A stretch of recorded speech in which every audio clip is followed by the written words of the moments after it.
Hello, c'est Beetle. On se retrouve aujourd'hui pour une vidéo rapide suite à mon dernier article qui concerne la vitesse en référencement.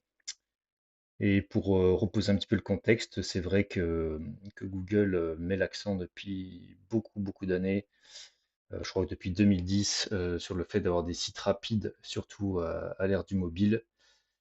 Et notamment le mobile, c'est devenu un device qui est majoritaire en 2024 sur la quasi-totalité des secteurs en termes de pourcentage de visiteurs.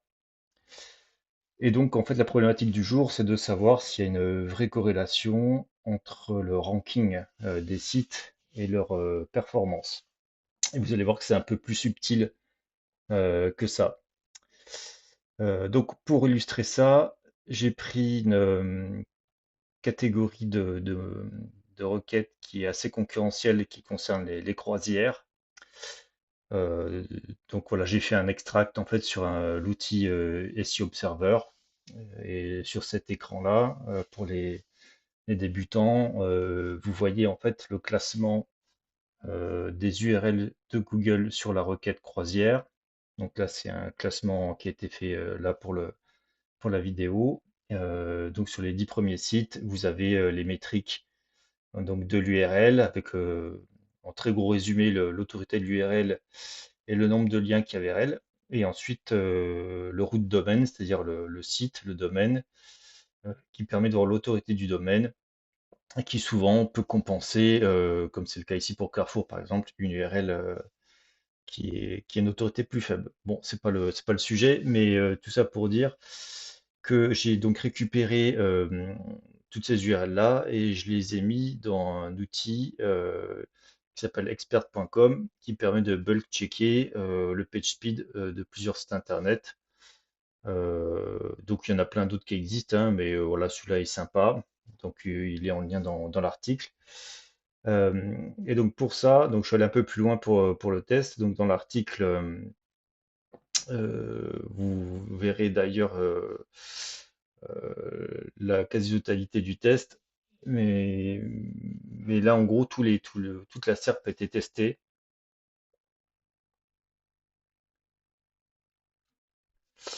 Et effectivement, ce qu'on peut se rendre compte sur cette SERP, c'est que on a pas vraiment de corrélation entre le classement et la vitesse. On a des sites qui sont marqués comme rouge, qui sont positionnés dans le top 10. Les sites les plus rapides sont plutôt en fin de SERP. Alors pourquoi tout ça? En fait, pour plusieurs raisons. La première raison, c'est que, comme je l'évoquais en préambule, c'est un ensemble de critères qui font qu'un site rank.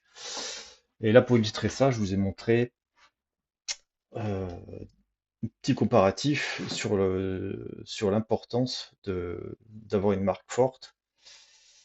Et sur ce graphique-là, on peut voir que des sites, notamment je crois que c'est Costa Croisière, qui a été marqué comme plutôt lent par rapport aux autres.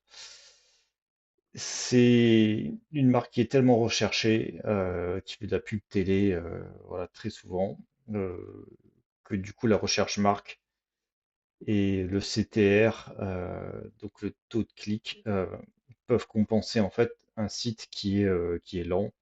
Et quand quelqu'un cherche croisière, euh, il s'attend à voir dans les premiers résultats des marques qui sont connues, qui sont des points de repère pour lui.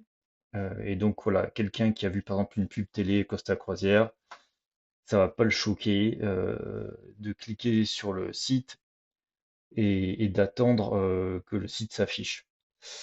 Ça, c'est un premier point. Un deuxième point, c'est sur la partie perception. C'est-à-dire que Google est assez restrictif et contraignant dans le fait de mettre des scores.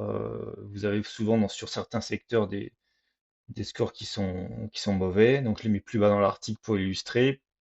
D'ailleurs, je vous propose d'aller voir Fasterize qui donne un état des lieux de la vitesse par rapport au secteur. Et là, par exemple, j'ai pris un exemple au pif sur l'ameublement.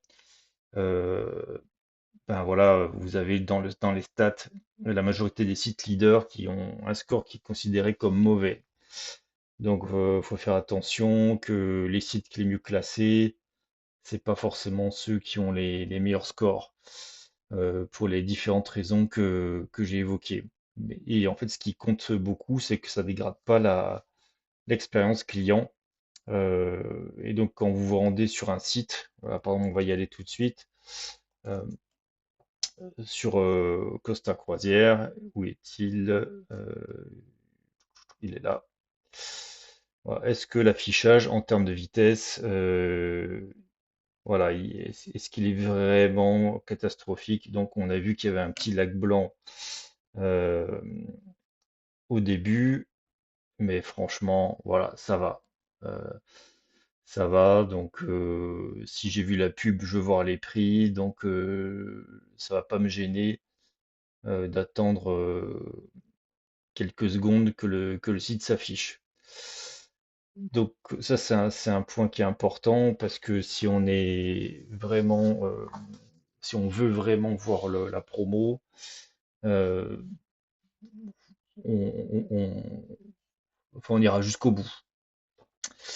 Euh, Ce qu'il faut savoir également, c'est que au niveau du score, pour moi, mon opinion, c'est que c'est vraiment un point qui fait partie d'un ensemble de leviers.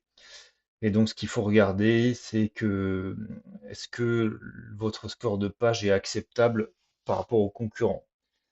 Donc, bon, moi, je n'ai pas de leçon à te donner, mais en tous les cas, si j'étais Costa Croisière, je ferais quand même un petit boulot, parce que là, en l'occurrence, sur la page des 10 premiers, il y a clairement un écart par rapport aux autres. Donc, j'essaierai de me rapprocher le plus possible de la moyenne. Parce que souvent, ce que la plupart des utilisateurs ignorent, c'est que des gros sites comme ça ont plein de services et de scripts qui tournent sur le site qui permettent, par exemple, d'afficher les prix, d'afficher des disponibilités, des analytics, etc. Et il y a plein de données de recueillement d'informations et des données propriétaires qui sont un peu obligées d'être affichées. Donc, c'est pas juste des sites statiques. Et donc, ce qui fait que souvent, les sites ont voilà, un score qui est relativement bas. Ce que je dirais, c'est que les Core Web Vitals et la vitesse, c'est très bien, mais que d'autres métriques sont vraiment privilégiées pour moi. Voilà, surtout au début et surtout si le site a très peu de pages. Voilà, faites en sorte déjà d'avoir un site qui ait du contenu, qui soit bien crawlable, euh, qui, euh, qui soit optimisé. Comme le montre, voilà, c'est un des sites qui montre un peu les ranking factors. Bon, ça vaut ce que ça vaut, hein.